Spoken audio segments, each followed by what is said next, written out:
Hey guys, just watching YouTubers doing stuff.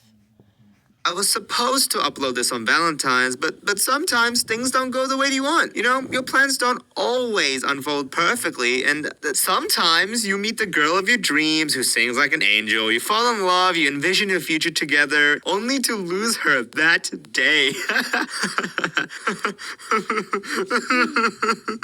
Casey, come back to me! I don't think you guys know this. Well, probably because I don't talk about college in my videos, but I'm actually an interstate student at my university. Now, whilst it didn't cause too many problems, it did place a major obstacle in my way. Making friends. I know, that must be so hard to believe considering that I'm surrounded by great friends. But even I've had my struggles. Surprisingly enough, I made a bunch of friends in university and we called ourselves the Bananas and Coconuts. The reasoning was that whilst we were yellow and brown on the outside, we were all white on the inside.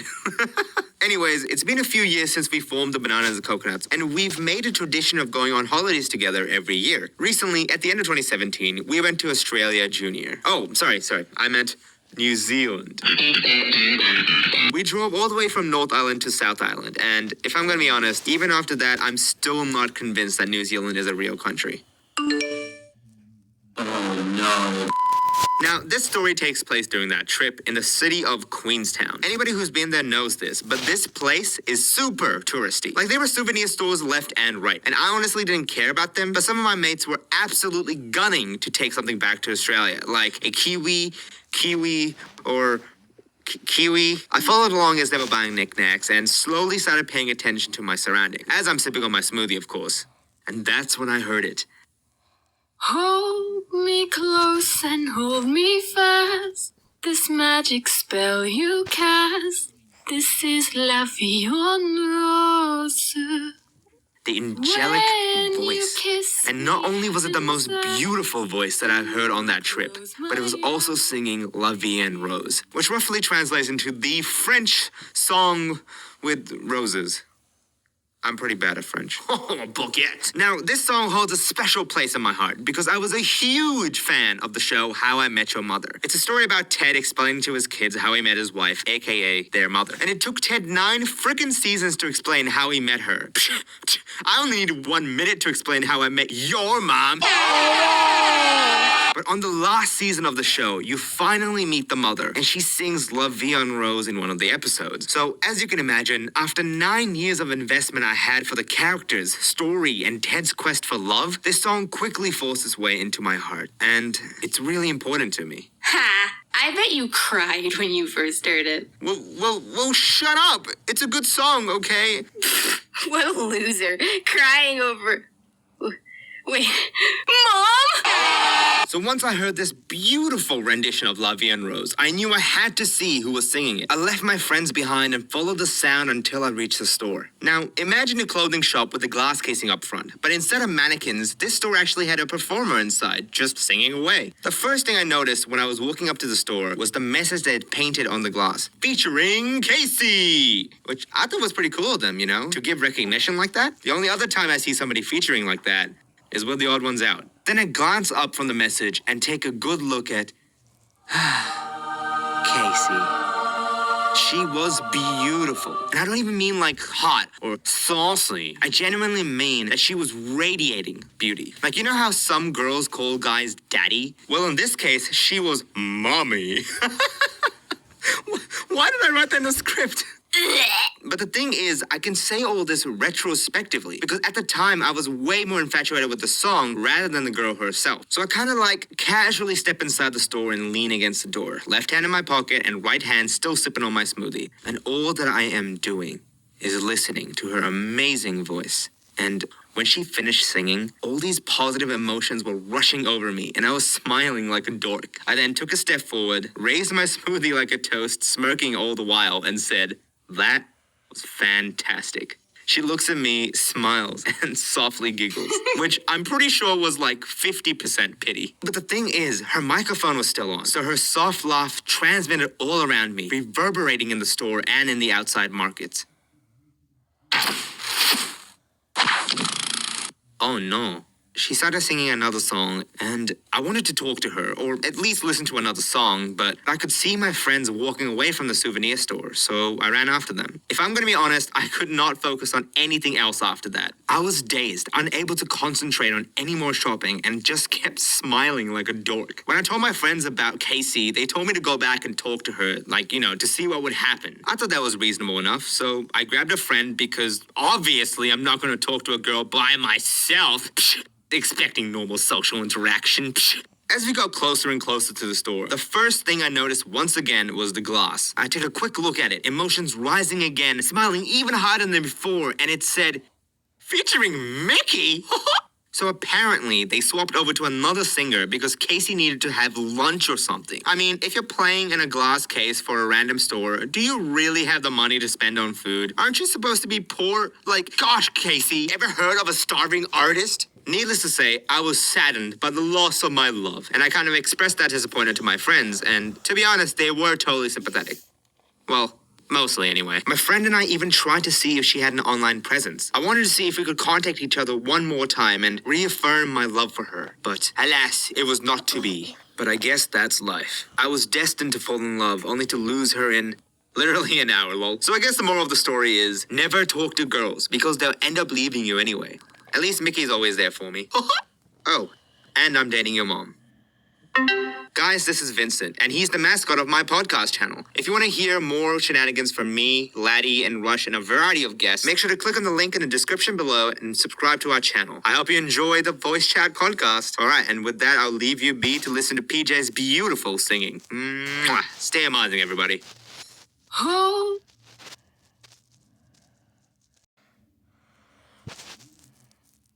Hey, I'm about to go on my date. Oh, wait, are you serious? Are you serious?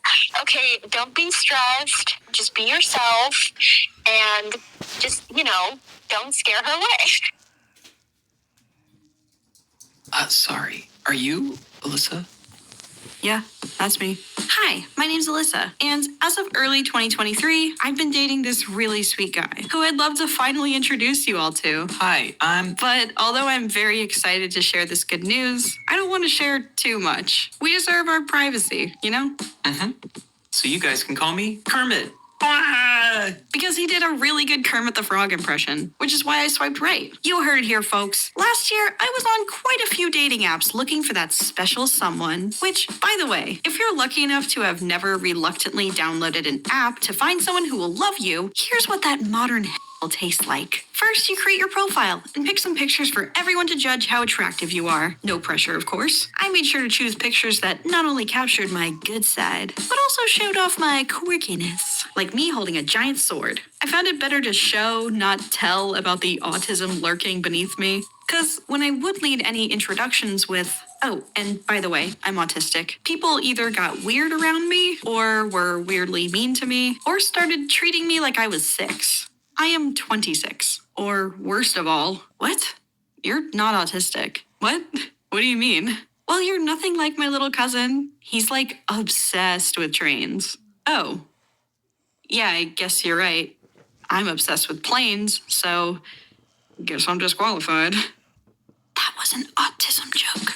So yeah, autism, dating, the wooing, the courtship, and this doesn't mix, doesn't help. So don't ask, don't tell, and they'll never know. One thing I will tell you, though, is my team and I made a tarot-inspired pack of cards available now till November 17th. I love tarot cards and all their special meanings and symbolism. So each of these 22 cards represents an iconic scene or character I've animated on my channel that captures the corresponding card's original meaning. Like how the Wheel of Fortune tarot card is about the ebb and flow of life. But in this pack, the Meal of Fortune Chaos card is in reference to the ebb and flow of the public school food experience. This Major Arcana pack was so fun to make. They came out amazing. They're all holographic, and there's even a guidebook if you'd like to use them as tarot cards. Plus, every order will come with a surprise Golden Luigi card or a surprise Silver Junie card. So if you'd like to get a pack of the Major Arcana-inspired Illumation Chaos cards, you can head to hereforthechaos.com or click the link below. You'll be redirected to all the merch just in case you'd like to grab anything else, like a new beanie. Big thank you to Max from TRDNG for making these cards possible,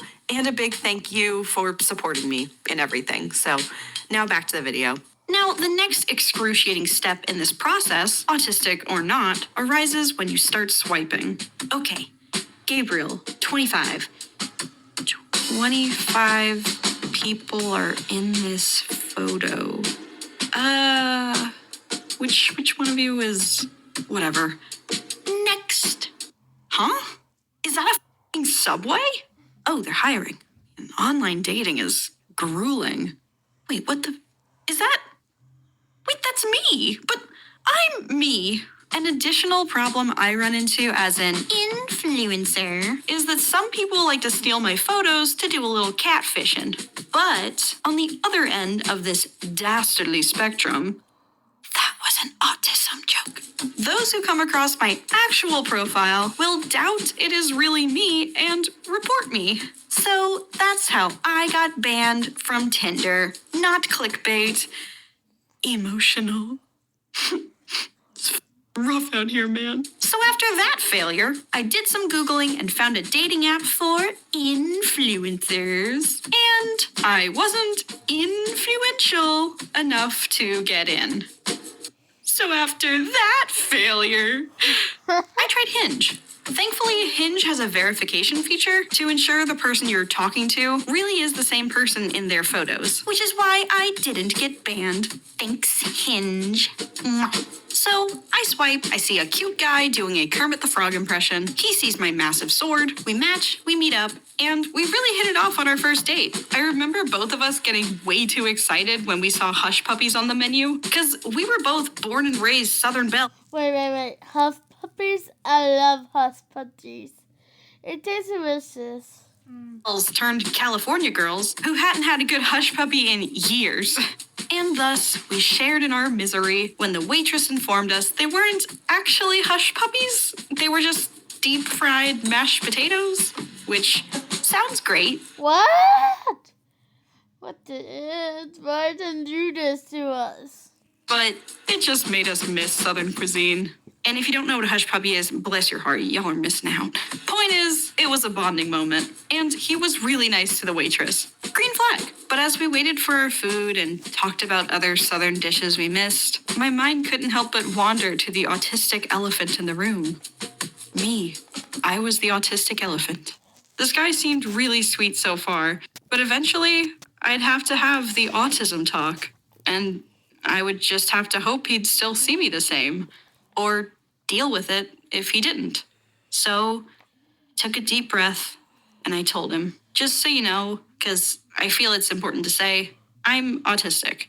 I only recently talked with a therapist and found that out, but yeah, I can get overwhelmed easily over things that other people might find weird or stupid, and I need a recovery time, usually alone, to feel better after something like that happens. So, yeah, just wanted to put that out there. Oh, yeah, I totally get what you mean. I'm autistic too. Wait, you are? Mm-hmm. Wait, so does that mean you're obsessed with trains?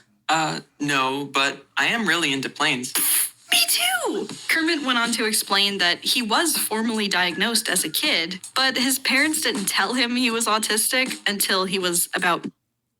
Thought about that. Okay, I am autistic. Doesn't mean anything to you all people. My sister's autistic. Sorry, guys. I love my sister. Her not obsessed with anything, right?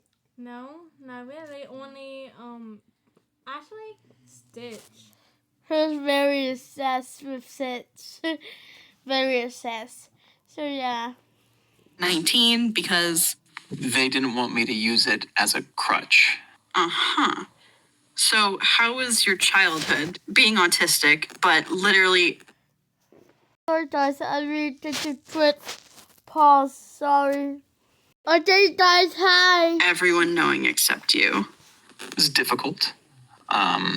There were things that I had mentioned to my parents that I didn't realize were autistic traits, like masking. Well, I didn't know what the word was, but I would tell my mom that I felt like I was putting up a mask for everybody. I don't know. I could never feel like I could be my true self in front of like friends or in front of other people. And it felt I felt like I would have been very off-putting to other people Sorry, guys. for being who I was. Your sticker book is crying. It's incomplete. It was then we were really Quick- able to get to know each other and relate to our secret autistic childhoods.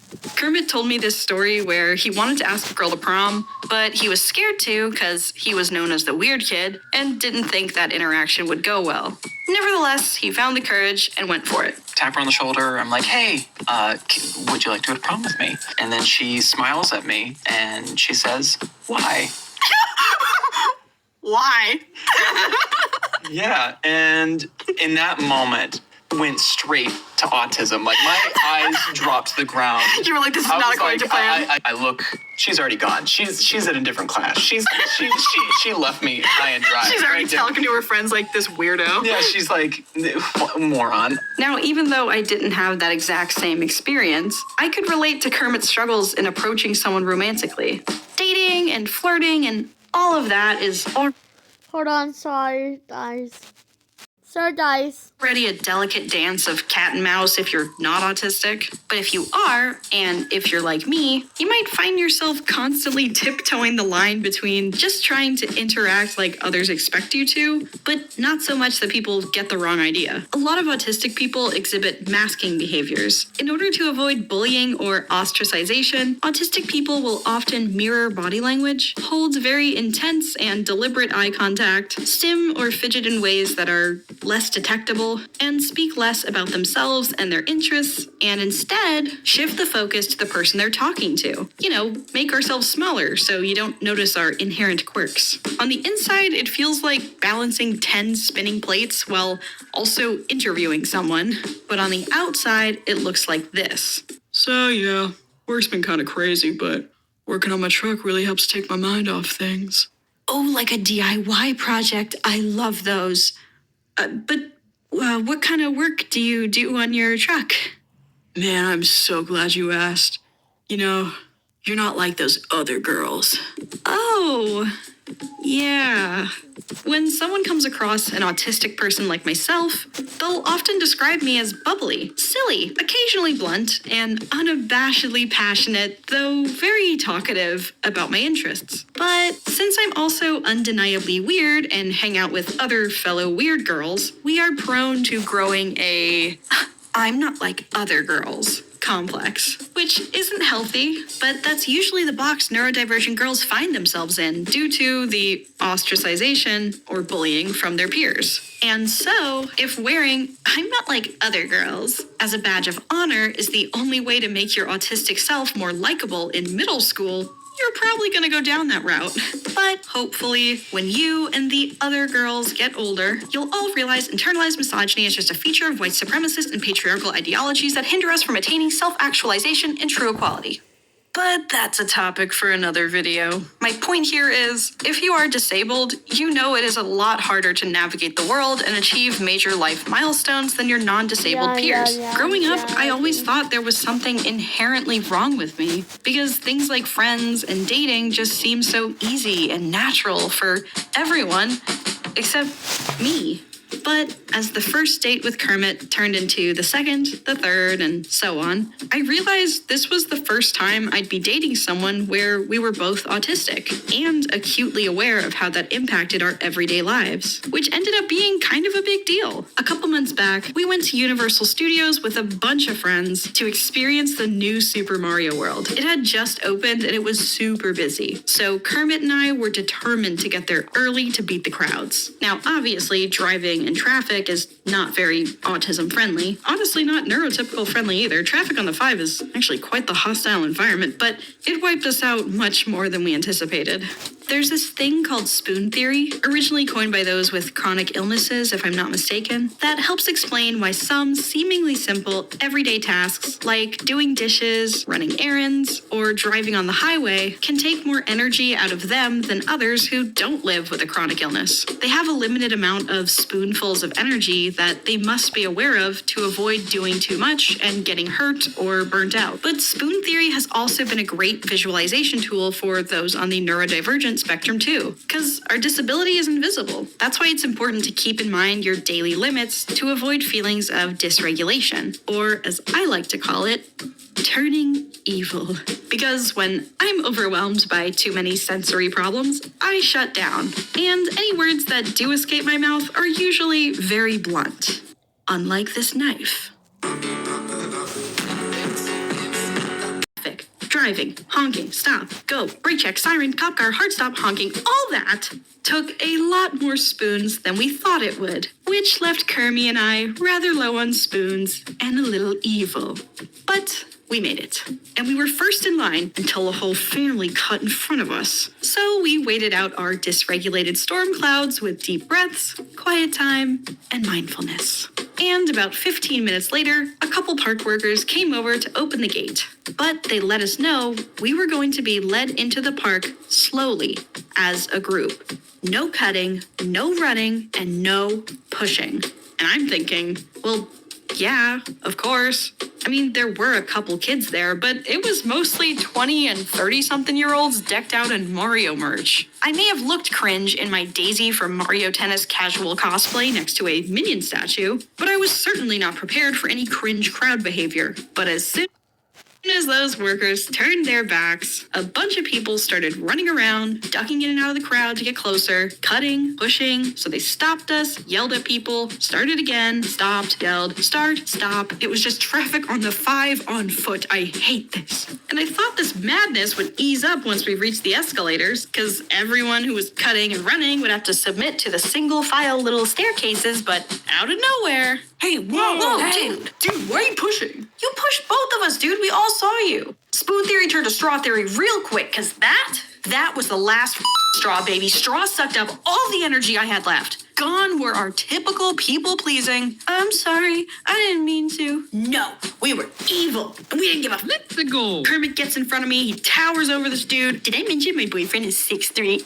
And the guy punches him square in the chest. And people were still cutting, running, and pushing around us, but now rubbernecking at this incident. Meanwhile, the park workers, who honestly don't get paid enough to deal with this, so I don't blame them, were way down the escalators, so there was no one to break it up. So I stand between them, and I'm like, cool your jets, dude, it's Mario World. Yeah, you're a grown man. But he pushes in front of us, cuts the line, and then just stands on the escalator as it descends very slowly. Like, ooh, yeah, you're gonna be first in line now, ooh, yeah. That made a difference. And then he turned around and kept trying to, argue with us about it. I was just saying, you maybe should push people. Dude, shut up. You got it, bro. I'm sure no one would expect fisticuffs at 8 a.m. in front of a cardboard cutout of Princess Peach. But man, was I surprised and relieved that other people spoke up. One couple on the escalator asked Kermit if he was okay and said if we wanted to go to guest services, they'd go with us as witnesses. We didn't, because we were honestly really shaken up by it and just wanted to go on the Mario Kart ride and go home. But I don't know, man. Just a bunch of people decked out in cringy Nintendo shirts at 8 a.m., yelling at a Goomba of a man, had a weird way of restoring my faith in humanity, you know?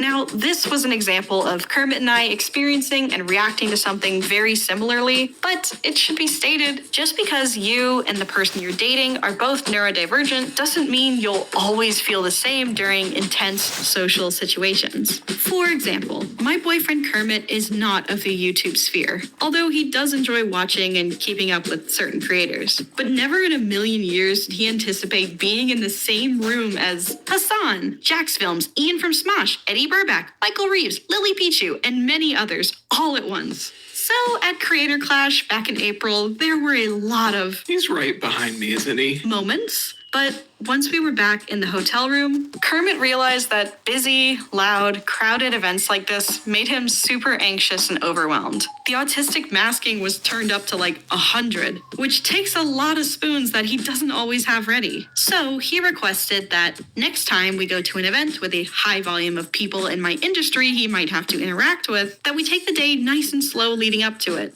That way his social battery would be much more prepared for that level of socializing. Because he's more of a wallflower, not a social butterfly like I am.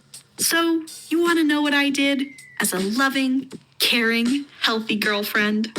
I completely forgot he told me that. And one day after he got off work, I introduced him to like 10 of my closest friends who are also powerhouse creators in their own right. And when he got quiet, I asked, "Why the long face, cowboy?"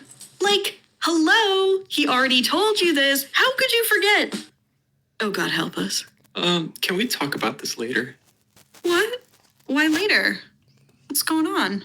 Please, can we talk about this later? So later, once we got in the car, he reminded me, I love you very much, and I don't want to fail in front of a lot of notable people and people that I respect. I respect you a lot, and I want to show the same level of respect towards them as I do you. So I get that. And then, like, that's where the anxiety comes from.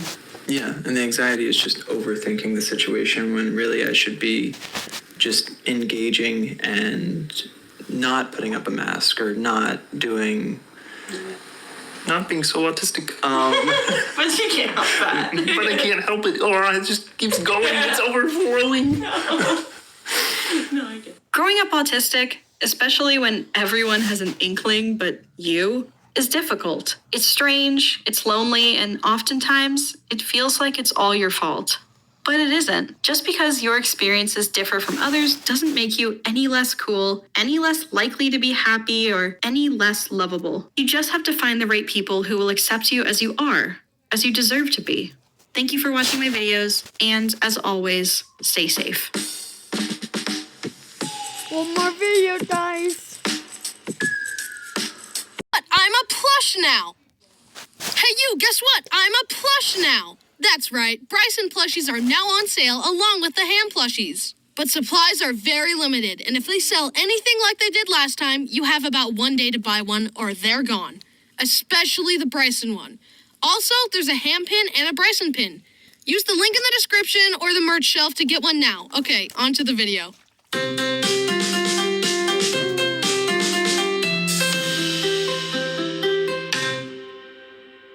My first kiss.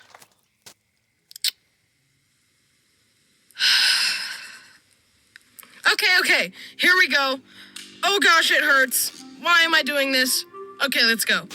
It all started in 7th grade PE class. We were playing flag football. I honestly forgot all the rules because I suck at sports, but I know if you pull someone's flags, they are out. Now, even though I suck at sports, there was a girl on the other team that was even worse at sports than me. So, I pulled her flag and kept playing the game.